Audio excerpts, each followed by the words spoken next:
Hi everyone, welcome back to another video from Wesno's Tech News and Reviews. Today we'll be talking about the Amazfit Bip 3. That's right, so this is the all-new addition to the Amazfit budget smartwatch range. So this little thing here, well, it's actually not as little as you might think. 1.69-inch display. Now, personally, I did hope that the Bip will finally get an AMOLED display, but not this time. It's still TFT LCD, which is, well, let's just keep going with the review and I'll tell you all about the display, the design, about the features and functions, some of the new things that came about and some of the overlaps with the prior models. So without further ado, let's get into this review of the Amazfit Bip 3. If you are new to Wesno's Tech News and Reviews, we talk about the latest tech news. We do brutally honest reviews and share hacks and tricks along the way. Alright, so the way we're going to structure this review, first we'll be talking about the design of the Bip 3, then we'll talk about its display, and then we'll talk about the features and functions. So let's kick off with the design. Well, just looking at the Bip 3, you can see it's a very refined budget smartwatch. By refined, I mean that it does look slicker than its prior models, the Bip S, the Bip U, and of course we know that there are two versions of the Bip 3. There's this one, the Bip 3 without the GPS, and then there's the Bip 3 Pro, which does get inbuilt GPS. We might get that watch later in the reviews, but for now we just have this one at hand. So what can we see? Well, it's got integrated straps, but they're actually quite intelligent because they are the quick release straps. So all you do is you pull the little lever in here and they come off. The straps that you get with the watch, well, they've got this stripy design going down, and I guess it looks okay. It's slightly different from the usual TPU rubber straps. They are quite soft, they're flexible, they look okay. You can get the watch in three colors, so you can get the pink, which actually looks more beige than pink, and you can get the blue, which actually looks more purple than blue, and of course the black, which is thankfully black. Now, in regards to the watch case, it's plastic. So the actual tracker sits inside this very cheap looking and feeling plastic. It's got a plastic button on the right hand side of the watch, but to be fair, this button is very functional. It does take this tracker away from the usual fitness trackers and does bring it closer to a smartwatch. So now I could say this is a hybrid. It's not quite a fitness tracker or a fitness band, but it's not quite a smartwatch, simply because it doesn't have GPS, but we'll get onto that slightly later. So the button is actually quite good because the suppress motion here is quite solid and it's quite heavy. So even if you do push it by accident, you need to give it quite a shove for it to go through and register the push. At the same time, it's not tacky, so it's not moving around. It's all quite solid. Now, if we go back to the strap, something that the Bip 3 as well as the Bip S and the Bip U had, it's a plastic buckle. This is highly annoying. Now, I know this is a very budget tracker, but nonetheless, it doesn't cost that much to put in an aluminium or a steel buckle. But anyway, thankfully, it is just the classic watch type clasp, and that means it's so easy to take off, to put on, and so forth, and it's a very secure fit. Now, good thing here is that we do see quite a few holes on the strap. That means that your wrist will be ventilated sufficiently. Now, I've been wearing the watch for about 4 days now and no irritation signs. Even today I was doing a bit of running on this trail walk in Mion, which you can see just behind me, and yet yeah, we can see a mark because I've been wearing it quite tightly to measure the heart rate, but still there is no irritation marks, nothing like that, no redness. So good strap on the watch for this price. Now, this is quite a light watch. We're talking about 33 grams. Well, actually 32 and a half, but hey, that's 33. Now, also another great thing about this watch is that it's super thin. It's only 9.65 millimeters, so just under 10 millimeters. And just as an example, it's thinner on top of your wrist than the Huawei Band 7 as a great example, because that one was marketed to be 9.99 millimeters or just under 10. So good job on the Amazfit Bip 3. But now let's talk about the display, because there are things to be said. Some of them are positive, some of them are negative. Well, let's get on to it. In regards to display, on the Bip 3 you get a 1.69 inch display. It's absolutely huge, and the bezels are actually surprisingly quite thin. There is a bit of a lower lip here, which is wider than we'd like, but hey, considering it's so budget, you do get a big screen. But this is where I think we're facing quite a big low point about the display. It is not AMOLED, it is not OLED, it is a TFT LCD display.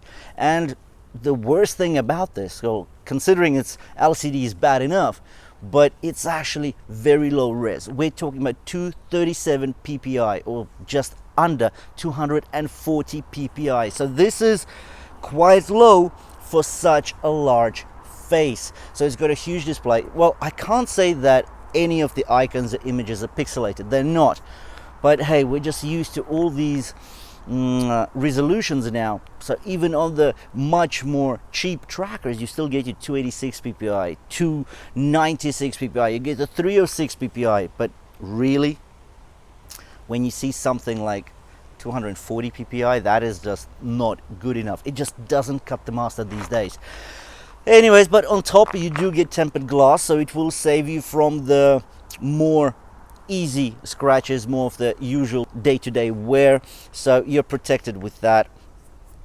It doesn't have any anti-fingerprint coating, so as you touch the screen, as you tap the screen with your finger, it will leave the smudges on there. I personally have a problem with this display, I really do, because not only is it low res, not only is it an LCD display, which is, come on, it's just so old now. This is like Stone Age on a fitness tracker that's coming out in 2022. It's actually looking very washed out. So I've got a black face sitting on here, and yet I can see that it's not pure black. It's just, it feels a bit washed out. And when you look at the display from an angle, you can see the stark difference between the black plastic and the washed out LCD display. So that is quite an issue. Also, the watch is actually marketed to have a lot of dynamic faces. Well, yeah, but there are only just over 50 faces available for this watch. But yes, considering it is more of a rectangular, almost a square face, you should be able to get a lot of information on here. Anyways, so this is the display. Now let's get onto the features and functions of the Bip 3. Considering the Bip 3 is a budget tracker slash smartwatch, we don't expect too much of it, but of course we are assuming that it's got all the basic stuff, and it does. So things like your weather widget, your music controls, your 24/7 heart rate monitoring, yes, it does notify of you of your notifications coming in, yes, it does all that. You can set your alarms, you can set the vibration strength, it's got all the basics there. If we're going to be talking about the more advanced features, or the features that we'd expect on a fitness tracker from a big brand out there, then it's got these bips and bops as well. So you do get SpO2 monitoring here, great. You get continuous stress monitoring, another great thing. You've got quite decent sleep monitoring. So the watch recognizes when you go to sleep, when you wake up, and in the middle of it, it recognizes 3 sleep stages: light, deep, and REM sleep. Now, a slight annoyance that I've found is that on the actual watch face, you only get to see the time when you went to bed and when you woke up. But it doesn't actually give you the details or the breakdown of your sleep according to the 3 sleep stages. You need to go to the app for it. Now, I find that a little bit annoying, since the other Amazfit watches do actually provide the details right on the watch face. But that's only a minor niggle. Now, let's keep going. With heart rate monitoring, we're yet to test how good the optical heart rate sensor on the back of this thing is. But there are some benefits to it. But before we talk about that, let me do a sidestep into battery life, because this is important and it's sort of connected. So the typical usage or with typical usage, you should be able to get 14 days out of this battery. Now, I've had the watch on for about 4 days now, and considering I've had it on since full battery and it's on 30-ish% now, we can say that, yeah, this has been typical usage. It's not going to last you 2 weeks. No, you're looking at about 7 days of typical usage. And I'd imagine heavy usage, which is going to be quite tough to differentiate between the heavy and the typical usage, simply because there is no always on display. There is no auto brightness here. So what can you really do with this watch? There's no inbuilt speaker, there's no microphone. So you can't be using this watch to its utmost potential because it doesn't have much potential. It's a very basic tracker. Anyways, but in regards to heart rate, so heart rate does provide you a chance of actually measuring your heart rate continuously, as well as saving battery juice. So you can choose the periods in which the heart rate to be measured. So for example, you can do it every 1 minute, a measurement will be taken, every 5 minutes, 10 minutes, or every 30 minutes. Now, yes, it does save quite a lot of juice if you put it to, let's say, 30 minutes.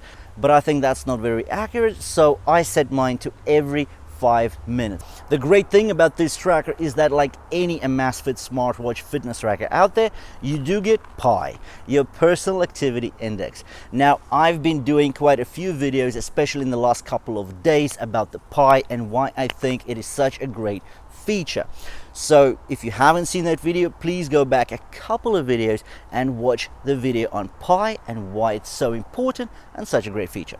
But in short, the personal activity index is basically a single value that summarizes your weekly activity, sleeping, walking, and the intensity at which you perform those activities over the previous week. It basically sums up all of those activities, all of that sleep that you've had. It does something with the number and it permutates it into a single value. And your goal should be to keep that value above 100 points at any time, because that would mean, as a rule of thumb, that you're 25% less prone to getting heart disease. So the PAI does actually push you. So for example, when I go out running, I do expect that I should pick up from about an hour's worth of running about 15 PAI points. If I am working an F45, I know that my 45 minutes are going to bring me anywhere between 25 and 30 PAI points. For example, when I'm boxing with my trainer or on the bag for about an hour with skipping in the middle of it, I should be expecting to gain about 40 PAI points. So I know that within a week, if I don't pick up my 100 points, I'm probably not exercising enough. Anyways, that's pretty much the PAI, and it's got this right here. So this is a great feature on this tracker.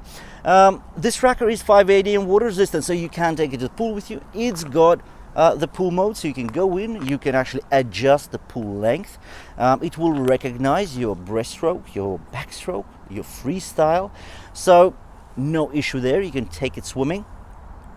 There are only 60 sport modes though, so it's not the 90s or the 100s or the 150s that we've seen on other trackers. It's only 60.